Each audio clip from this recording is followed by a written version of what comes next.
Le Mangekyo Sharingan Obiume, l'éveil de la capacité de Sarada à travers sa pupille qui n'est même pas encore finalisée, on en parle.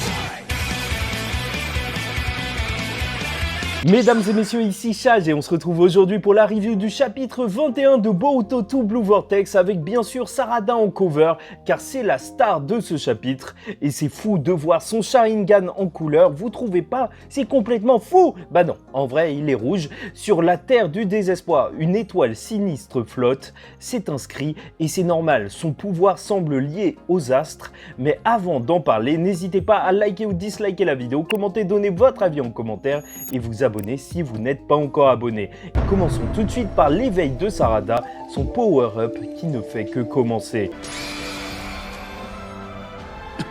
On retrouve donc Sarada après avoir pris conscience grâce à Yodo que son pouvoir pouvait lui servir à elle personnellement et elle va combattre. Le Mangekyo Sharingan est là et on ouvre le chapitre sur ses souvenirs alors qu'elle a toujours voulu être Hokage comme le 7e Naruto et ça même si Shosho lui disait qu'elle voulait juste chercher un copain, un but moins grandiose il faut le dire car Sarada a toujours visé haut. Boruto lui voulait devenir comme Sasuke et donc aider le Hokage dans l'ombre, ce qui veut dire soutenir Sarada tout simplement. Petit passage sur Sumire qui parle de Boruto populaire avec les filles. Naruto, première apparition depuis 2025, tu me manques le GOAT. Qui dit qu'un Hokage pense au village comme si c'était toute sa famille, elle ne se sent pas comme un shinobi exceptionnel et c'est pourquoi elle s'est toujours dit qu'elle n'a pas de temps à perdre pour atteindre le niveau suffisant pour protéger le village. Puis flashback de Boruto qui perd son œil en la protégeant, Shikamaru Hokage qui dit que Naruto a été tué par Boruto, Mitsuki qui voulait tuer Boruto, Sasuke qui trouvait ça normal, tout ce qu'il s'est passé avec Aida et c'est toutes ces émotions qui ont éveillé son Mangekyo Sharingan par compassion et amour pour Boruto qui souffrait. Et Sasuke l'a su, que la vérité était bien du côté de Boruto, car le Mangekyo Sharingan est activé, car quelque chose d'impensable était arrivé, qui a profondément choqué sa fille. Et comme Sasuke l'a dit à Boruto, le temps viendra où elle se rendra compte de ses capacités et instinctivement, elle verra ce qu'elle peut faire. Tout ça pour dire un long flashback que c'est parti, Sarada au max! Et ce n'était pas gratuit, toute cette histoire et même cette nouvelle capacité.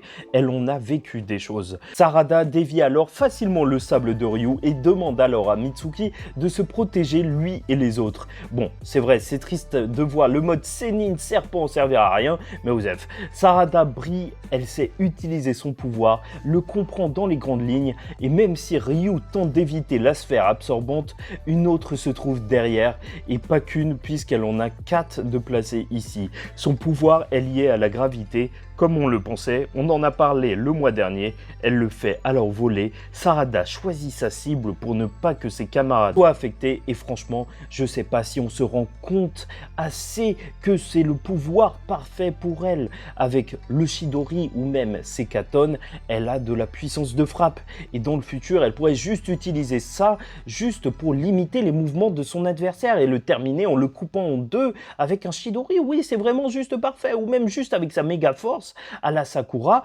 juste elle peut puncher les gens vers son orbe pour les absorber. Enfin bref, puis elle le dit, durant un long moment, elle a tourné le dos à son rêve de devenir Hokage à cause des calamités qui arrivaient. Elle était impuissante, elle a donc tout nié, même ses sentiments envers Boruto et son propre pouvoir sans s'en rendre compte.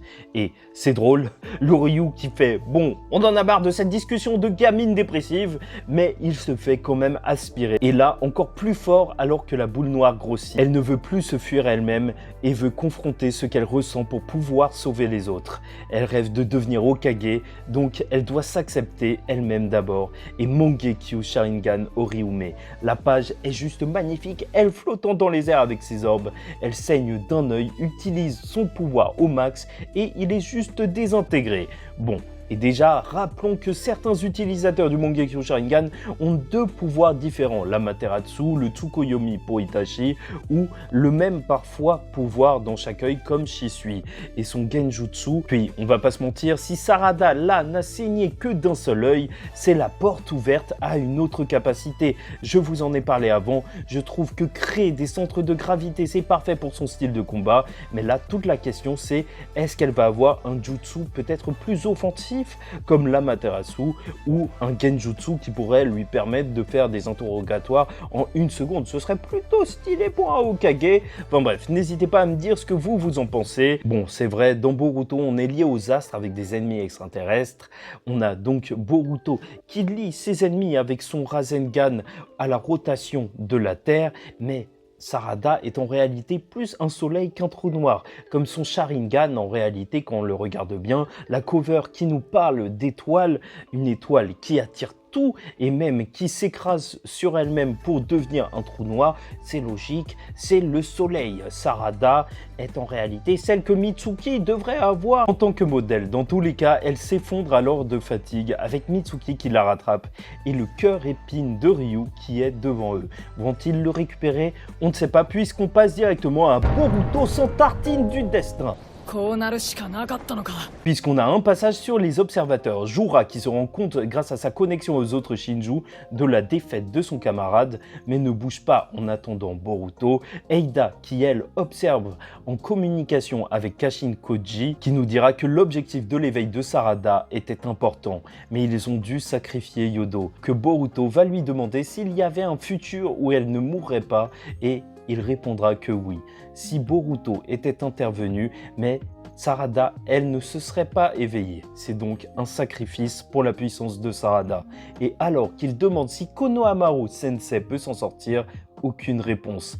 À part que s'il intervient, Jura le tuera. Et alors que par amour Konohamaru n'a pas réussi à tuer Matsuri, qui est prête à se venger, il se téléporte le Boruto grâce à un de ces objets en métal qu'il avait lâché et l'anéantit d'un seul coup alors que Jura arrive. Le détail est juste fou, mais Boruto a été tellement rapide que Konohamaru regarde encore lors de cette page au mauvais endroit alors que Boruto a déjà détruit l'ennemi. Je sais pas si tu te rends compte comment graphiquement c'est puissant cette case. C'est ça qui me fait kiffer, des petits détails dont tout le monde s'en fout, mais c'est pas grave. Le petit-fils de l'éclair jaune. Et le chapitre se termine sur ça. Jura voit Boruto Ototsuki. Et déjà c'est toujours aussi fou qu'on le considère comme un Ototsuki plus qu'un humain. Et voilà, il s'est rebellé contre le destin. J'espère qu'il y aura des conséquences. Est-ce que Kashin Koji va se sacrifier pour protéger Boruto qui devait mourir? Ce serait dommage parce que il vient d'être introduit avec cette capacité, donc ce serait bien qu'on en voit un petit peu plus de Kashin Koji qui peut voir le futur. Et en même temps, que la vraie erreur, ce n'est pas juste de laisser les gens tomber car il sait que tout se terminera bien. L'ironie dramatique est à son comble. Boruto est un héros maudit qui sait ce qu'il doit faire pour réussir, mais doit laisser des gens mourir et ne l'accepte pas. Et ça, franchement, je trouve ça toujours aussi intéressant.